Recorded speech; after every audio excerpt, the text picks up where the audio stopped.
টানা বৃষ্টি এবং ঝড়ো হাওয়ায় ব্যাপক ক্ষতির মুখে পড়েছে নাটোরের বিলে আবাদ করা শত শত হেক্টর জমির ফসল। আগাম রসুন পেঁয়াজ রোপণ করে লাভের বদলে লোকসানের আশঙ্কা এখন কৃষকরা। এই পুরো ক্ষয়ক্ষতি নিরূপণে কাজ করছে কৃষি সম্প্রসারণ অধিদপ্তর।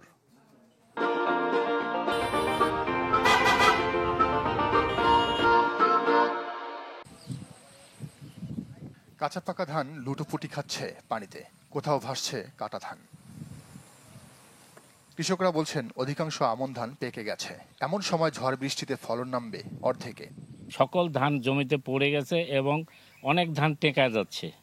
এতে আমরা কৃষকেরা অনেক ক্ষতিগ্রস্ত। সম্পূর্ণ ধান মাটি পড়ে গেছে, অনেকগুলো ধান পানির ভিতরে লুটুর পুটুর হচ্ছে। মাঠ থেকে ঘরে তোলার সময় এই সময় এরকম বৃষ্টি অতিবৃষ্টি আসলে দেখা যায় না। পচে নষ্ট হয়ে গেছে বিলের জমিতে রোপণ করা আগাম, পেঁয়াজ ও রসুন। কৃষকের আশঙ্কা বৃষ্টি না থামলে পিছিয়ে যাবে রবি শস্য আবাদ। আমাদের আগাম যে ফসলটা করব সেই ফসলও তো নমলা হয়ে যাবে।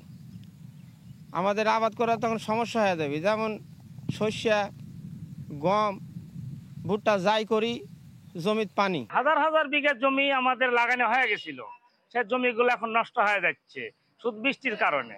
ফসলের ক্ষয়ক্ষতির পরিমাণ এখনো নিরূপণ করতে পারেনি কৃষি সম্প্রসারণ অধিদপ্তর। ক্ষয়ক্ষতির পরিমাণ নিরূপণ করার পরে আমরা আসলে এই জিনিসগুলো আমরা ঊর্ধ্বতন কর্তৃপক্ষ বরাবর পাঠাবো। পাশাপাশি আমরা তো প্রণোদনা সবসময় দিয়ে যাচ্ছি, এরপরেও যদি কোনো কৃষক এই ক্ষতির মধ্যে পড়ে যায় তাহলে আমরা তাদেরকে এই প্রণোদনা কর্মসূচির আওতায় নিয়ে আসবো। ক্ষতি কাটিয়ে উঠতে সরকারি প্রণোদনার দাবি কৃষকদের। Desk report, channel 24।